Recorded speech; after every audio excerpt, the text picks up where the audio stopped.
Saudara, lalu seperti apa adu gagasan dan strategi dari masing-masing ketua tim ses, yaitu Cak Lontong dan juga Sahroni? Kita berbincangkan dengan Direktur Eksekutif Indikator Politik Indonesia, Mas Burhanuddin Muhtadi, yang telah bergabung bersama kami di Kompas Malam. Salam sehat, Mas Burhan. Ini kalau kita lihat menarik ya, karena masing-masing ketua tim sesnya ini punya background yang berbeda. Anda melihatnya seperti apa nih latar belakang ataupun latar belakang akhirnya memilih background yang berbeda, baik pemilihan Cak Lontong maupun Sahroni? Kalau Sahroni mengapa dipilih sebagai ketua tim ses RK Suswono, saya kira mudah sekali ya buat kita untuk menebaknya. Pertama, Sahroni beberapa kali terpilih sebagai anggota DPR dari Dapil Jakarta 3 ya, yang mewakili Jakarta Barat, Kepulauan Seribu dan Jakarta Utara. Jadi punya basis. Dan yang paling penting, Sahroni dikenal dekat dengan Anies Baswedan. Jangan lupa, Sahroni adalah ketua panitia perlombaan Formula E pada waktu Anies menjadi gubernur. Dan itu menjadi penting, terutama untuk memperebutkan hati pemilih anak Abah yang kecewa karena anak Abah gagal berlayar ya dalam Pilkada 2024. Dan terakhir, Sahroni adalah bendum Nasdem. Kita tahu Nasdem mendukung RK Suswono tetapi tidak mendapatkan posisi baik cagup atau cawagup. Jadi dengan menarik Sahroni diharapkan loyalitas dan komitmen Nasdem untuk all out membantu RK Suswono. Nah, yang Cak Lontong memang saya belum tahu persis ya apa alasan utamanya.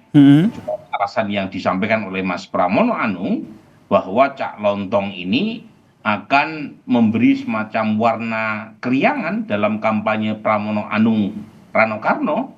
Dan jangan lupa Cak Lontong ini sudah aktif berkampanye buat Ganjar dan Mahfud MD dalam Pilpres kemarin, sehingga secara ideologis tidak ada masalah sama sekali dengan PD Perjuangan.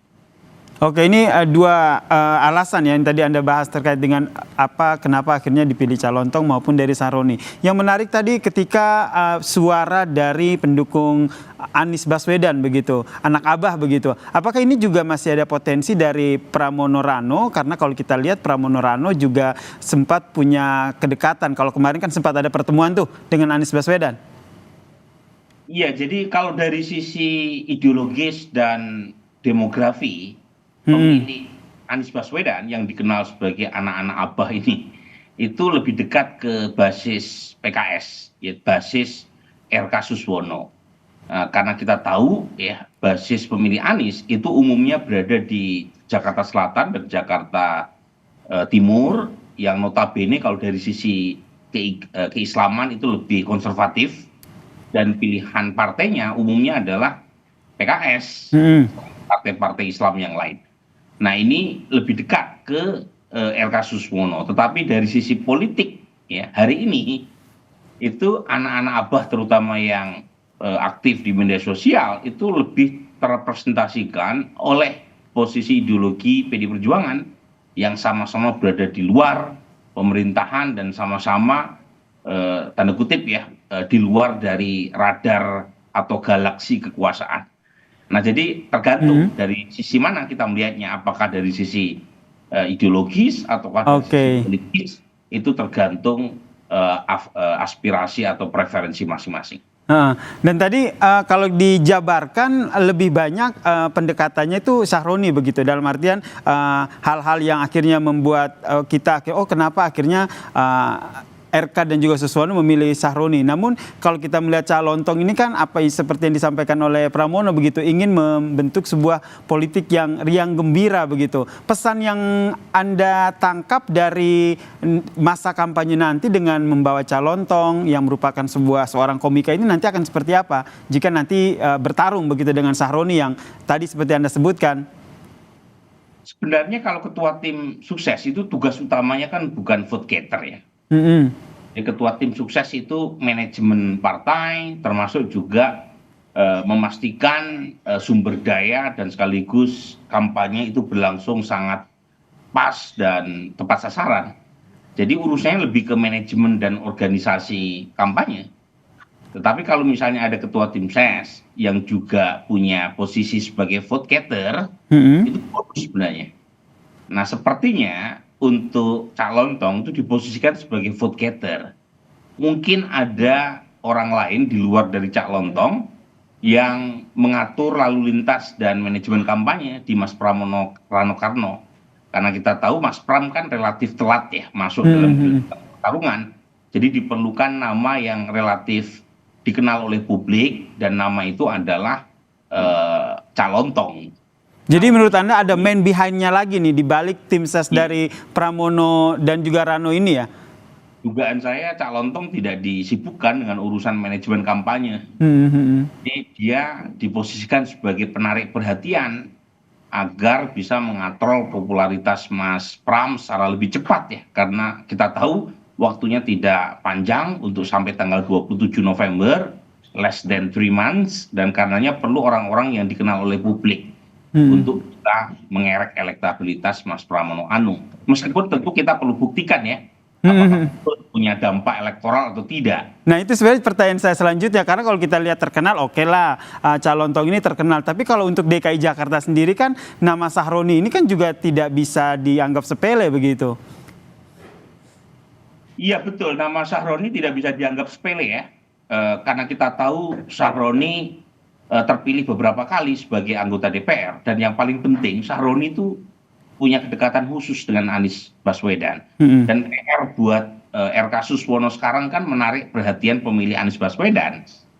Nah sementara untuk Cak Lontong memang dia terkenal sebagai komika, tetapi kalau ditanya ya dalam survei-survei siapa artis atau aktor yang dianggap paling didengarkan oleh warga Jakarta, influencer gitu ya, itu yang paling tinggi Najwa Shihab sebenarnya, bukan Cak Lontong gitu. Jadi tapi lagi-lagi mungkin pertimbangan lain ya, karena Cak Lontong sangat dekat secara ideologis dengan PDI Perjuangan sehingga Mas Pram memilih beliau sebagai ketua tim. Kemudian pengaruhnya ke elektabilitas nanti Anda membacanya seperti apa? Karena kalau kita lihat ini dua background yang berbeda begitu, bisa dikatakan bertolak belakang, baik itu Cak Lontong dan juga Sahroni.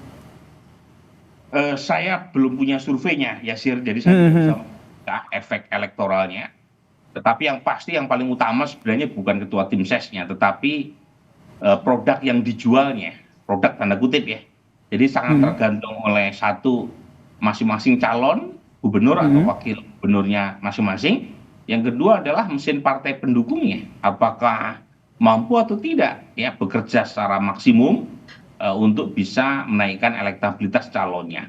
Jadi dua itu yang paling utama. Kalau ketua tim ses selama ini sih efek elektoralnya tidak terlalu besar, menurut pengalaman sebelumnya.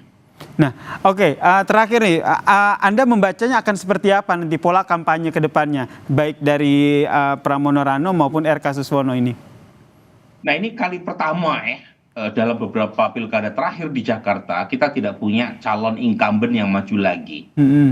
Berbeda dengan misalnya 2017, saat itu Anies Baswedan melawan incumbent Ahok.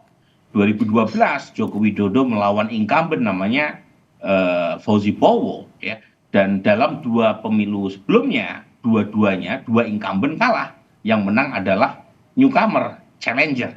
Nah sekarang tidak ada ya, tidak ada satupun incumbent karena Anies Baswedan tidak mendapatkan tiket untuk maju. Nah ini yang menyulitkan terutama buat masing-masing calon dalam memberikan diferensiasi dibanding dengan incumbent, karena tidak ada incumbent yang maju lagi. Nah, Ridwan Kamil tidak bisa disebut sebagai incumbent. Beliau tidak pernah menjadi gubernur di Jakarta, tetapi setidaknya dia dianggap mewakili dari arus kekuasaan yang sekarang sedang memerintah. Nah, pertanyaannya bagaimana ke depan? Nah, tentu saja sangat tergantung oleh satu kelompok programatik. Ini menunggu nih tawaran apa yang disampaikan oleh para calon. Nah, sejauh ini Yasir, itu tawaran-tawaran program yang disampaikan oleh ketiga calon itu sangat sporadis. Kita belum mendengar blueprint yang utuh, yang komprehensif. Memang ada pernyataan misalnya dari RK terkait dengan ketua RW masing-masing mendapatkan jatah 100 sampai 200 juta.